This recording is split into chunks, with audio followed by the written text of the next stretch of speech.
Assalamualaikum warahmatullahi wabarakatuh. Saya Alda Rahma Islamai Velita, NIM 1802101020006 akan menjelaskan materi mengenai efek fotolistrik. Selamat menyaksikan.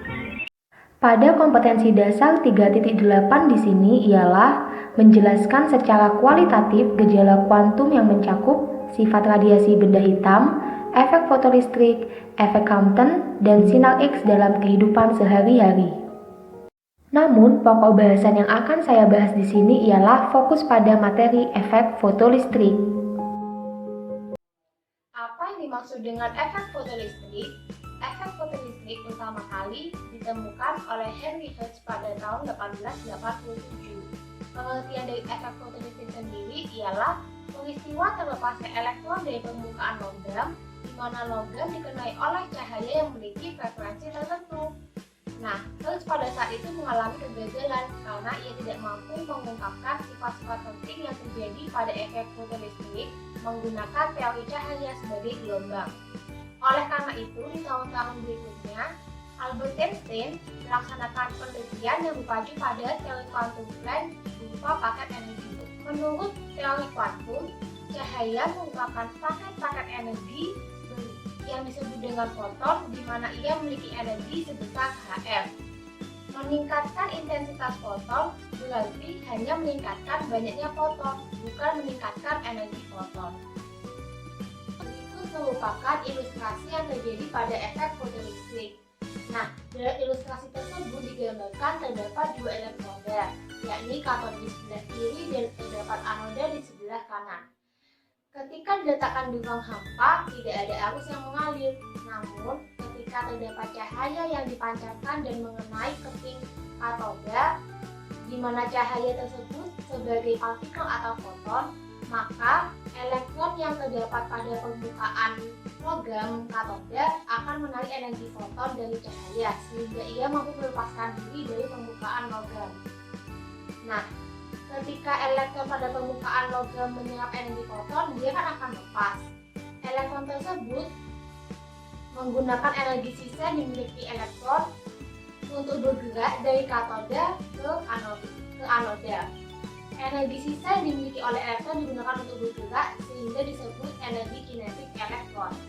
Adanya pergerakan elektron dari katoda ke anoda membuat rangkaian yang tadinya terbuka menjadi tertutup, sehingga dari ilustrasi tersebut dapat timbul arus listrik pada ampermeter.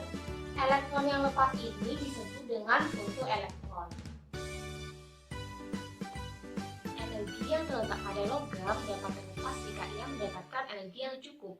Namun, tidak semua logam yang dikenai gelombang elektromagnetik mampu melepaskan elektronnya atau menyebabkan terjadinya efek fotolistrik.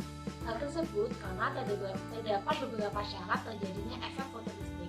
Yang pertama, energi gelombang elektromagnetik harus lebih besar daripada fungsi kerja logam atau energi ambangnya. Nah, energi ambang sini yang dimaksud adalah pada katodanya, di mana energi ambang merupakan kemampuan minimal suatu elektron melepaskan diri dari ikatannya. Secara matematis, persamaannya ialah W sama dengan H dikali F0 sama dengan H dikali C per lambda 0. Nah, W di sini ialah energi ambang, H merupakan konstanta Planck bernilai 6,6 kali 10 pangkat 34 Joule sekon, F0 merupakan frekuensi ambang dengan satuan Hertz. Kemudian terdapat C merupakan kecepatan cahaya yang nilainya 3 kali 10 pangkat 8 Ampere, dan terdapat lambda 0 yaitu panjang gelombang maksimum dari suatu elektron untuk melepaskan diri dari ikatannya. Nah, besar energi ambang ini tidak tergantung pada energi gelombang elektromagnetik atau fotonnya, melainkan besar energi ambang ini bergantung pada jenis logam itu sendiri. Jika melakukan percobaan efek fotolistrik namun tidak terjadi apa-apa, nah, hal yang dapat dilakukan ialah yang pertama, mengganti cahaya dengan cahaya lain yang frekuensinya lebih tinggi. Yang kedua ialah mengganti logam sasaran dengan fungsi kerja lebih kecil dari semula. Nah, syarat yang kedua ialah frekuensi game harus lebih besar daripada frekuensi ambang. Telah disampaikan tadi bahwasannya cara yang dilakukan untuk memperoleh adanya efek fotolistrik yaitu dengan mengganti cahaya dengan cahaya frekuensinya lebih tinggi. Hal tersebut karena jika efek fotolistrik tidak mempunyai foton dengan energi lebih tinggi, maka energi yang terdapat pada logam itu tidak mampu melepaskan elektronnya. Nah, yang ketiga, syaratnya ialah panjang gelombang dari gelombang elektromagnetik lebih kecil dari lambda 0. Lambda 0 sendiri merupakan panjang gelombang maksimum dari elektron untuk melepaskan diri dari ikatannya. Syarat yang terakhir ialah jumlah elektron yang terlepas sebanding dengan intensitas cahaya yang digunakan. Jadi intensitas itu tidak bergantung dengan energi elektronnya. Intensitas ini hanya sebagai pengaruh banyak sedikitnya elektron yang dikeluarkan dari ikatannya. Awal telah saya sampaikan bahwasannya Hertz yang menemukan efek fotolistrik untuk pertama kalinya pada tahun 1887. Namun ia mengalami kegagalan karena ia tidak mampu mengungkapkan sifat-sifat penting yang terjadi pada efek fotolistrik. Nah, teori yang digunakan ialah cahaya sebagai gelombang. Berikut merupakan teori-teori gelombang yang terjadi pada efek fotolistrik. Menurut teori gelombang, energi kinetik foton harus bertambah jika intensitas foton bertambah. Namun pada kenyataannya tidak begitu. Intensitas tidak berpengaruh satu sama lain terhadap energi. Intensitas hanya mempengaruhi banyak sedikitnya elektron yang dikeluarkan atau terlepas dari logam. Yang kedua, menurut teori gelombang, efek fotolistrik dapat terjadi pada sembarang frekuensi asal intensitasnya memenuhi.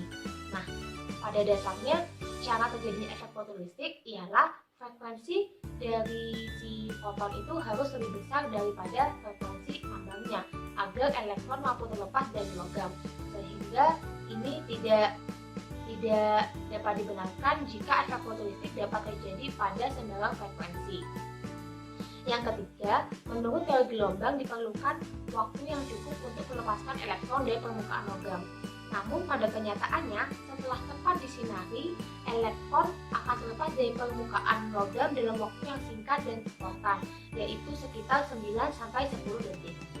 Yang keempat, teori gelombang tidak mampu menjelaskan mengapa energi kinetik foton bertambah jika frekuensi foton yang dijatuhkan diperbesar. Einstein memperoleh penghargaan Nobel karena ia mampu membuktikan hasil penelitian dengan teori konsep kuantum Maxwell di mana yang berupa paket energi. Nah, dari hasil penelitian, Einstein mengemukakan atau mengusulkan beberapa teori sebagai berikut. 1. Energi yang terkuantisasi berupa paket-paket energi disebut dengan foton. Foton merupakan partikel elementer yang terjadi akibat fenomena elektromagnetik yang digunakan sebagai pembawa radiasi elektromagnetik. Contohnya ialah pada cahaya. Yang kedua, setiap foton memiliki energi sebesar E sama dengan H kali F sama dengan H kali C per lambda, di mana H merupakan konstantan sebesar 6,6 kali 10 pangkat 3 Joule sekon. C merupakan kecepatan cahaya sebesar 3 kali 10 pangkat 8 m per s. F merupakan frekuensi radiasi dengan satuan Hz, dan lambda sama dengan panjang gelombang radiasi dengan satuan meter. Nah, yang ketiga ini, pada efek fotolistrik sebuah foton menyerahkan seluruh energinya pada elektron. Nah, hal tersebut yang mampu membuat elektron terlepas dari ikatannya karena elektron menyerap begitu banyak energi foton. Yang keempat, energi kinetik maksimum dari foton merupakan selisih antara energi foton dengan energi ambang. Nah, persamaannya ialah EK sama dengan energi foton dikurangi energi ambang, di mana nilai E tadi itu kan adalah H kali F. Sedangkan energi ambang seperti yang dijelaskan sebelumnya ialah H dikali F0, sehingga persamaan EK-nya adalah Hc per lambda dikurangi Hc per lambda 0. Nah, dari persamaan tersebut kita dapat ketahui bahwasannya terdapat grafik antara energi kinetik dan frekuensi, di mana hubungannya ialah semakin besar frekuensinya maka semakin besar pula energi kinetiknya. Oleh karena itu, makna fisiknya ialah antara EK dan F ialah berbanding lurus. Selanjutnya, saya akan membahas mengenai potensial penghenti. Potensial penghenti merupakan nilai tegangan yang diperlukan untuk menghentikan suatu elektron atau terlepasnya elektron pada logam pada peristiwa efek fotolistrik. Nah, untuk menghentikan suatu elektron yang bergerak perlu adanya potensial penghenti. Sedangkan elektron bergerak memiliki energi kinetik maksimum. Energi kinetik maksimum akan dihentikan oleh energi listrik dengan persamaan EK maksimum sama dengan W listrik. Nah, W listrik di sini mempunyai persamaan E dikali V0. V0 yang dimaksud adalah tegangan tertentu. Sehingga untuk mencari tegangan tertentunya ialah EK maksimum dibagi dengan elektron. Nah, berapa nilai elektron itu? Nilai elektron itu sebesar 1,6 kali 10 pangkat min 19 D. Karakteristik dari efek fotolistrik ialah ketika elektron terlepas dari logam, maka elektron lain akan mengisi kekosongan dari elektron yang telah terlepas. Efek fotolistrik selain memiliki peranan penting dalam teori foton pada cahaya, juga memiliki banyak sekali aplikasi dalam kehidupan sehari-hari. Contohnya yang pertama ialah panel surya. Sel surya atau sel fotovoltaik memanfaatkan efek fotolistrik untuk membangkitkan arus listrik dari cahaya matahari. Nah, efek fotolistrik muncul ketika cahaya tampak atau radiasi ultraviolet jatuh ke permukaan benda tertentu. Cahaya atau radiasi mendorong elektron keluar dari benda tersebut yang jumlahnya dapat diukur dengan meteran listrik. Yang kedua, ada dubbing film. Suara dubbing film direkam dalam bentuk sinyal optik di sepanjang pinggiran keping film.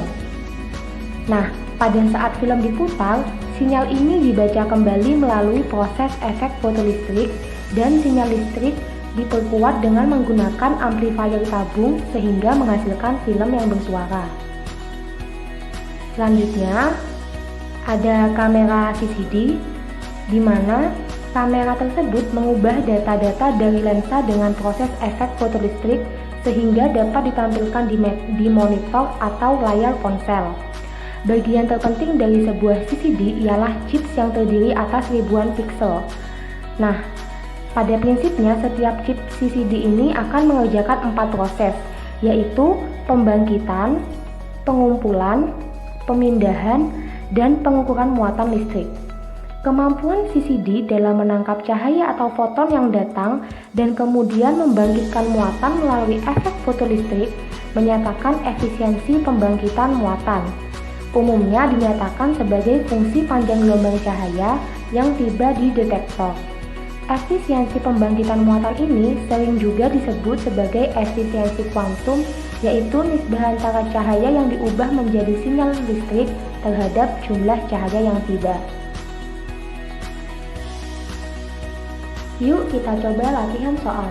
Diketahui frekuensi ambang suatu logam sebesar 8 kali 10 pangkat 14 Hz, dan logam tersebut disinari dengan cahaya yang memiliki 10 pangkat 15 Hz. Tentukan energi kinetik elektron yang terlepas dari permukaan logam tersebut dengan nilai H 6,6 kali 10 pangkat min 34 Joule sekon. Bagaimanakah penyelesaiannya? Diketahui nilai frekuensi ambangnya 8 kali 10 pangkat 14 Hz dan nilai F-nya ialah 10 pangkat 15 Hz. Dengan tetapan Planck 6,6 kali 10 pangkat min 34 Joule sekon. Kita akan mencari nilai energi kinetik. Dengan persamaan telah kita bahas sebelumnya bahwa energi kinetik merupakan selisih antara energi foton dan energi ambang, di mana energi foton memiliki persamaan H dikali F dan energi ambang memiliki persamaan H dikali F0. Kita bisa tuliskan persamaan seperti berikut, kemudian kita masukkan angka-angkanya. 6,6 kali 10 pangkat min 34 buka kurung dikali 10 pangkat min pangkat 15 dikurangi 8 kali 10 pangkat 14 Joule. Hasilnya ialah 1,32 kali 10 pangkat min 19 Joule. Jadi, besar nilai energi kinetik elektronnya ialah 1,32 kali 10 pangkat 19 Joule.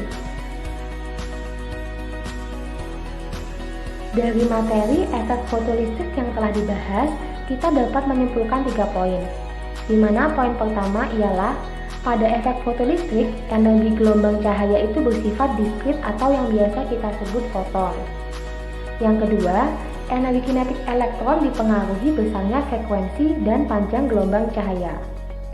Yang ketiga, intensitas tidak mempengaruhi besar energi kinetik elektron, namun ia mempengaruhi banyak sedikitnya elektron yang terlepas dari logam.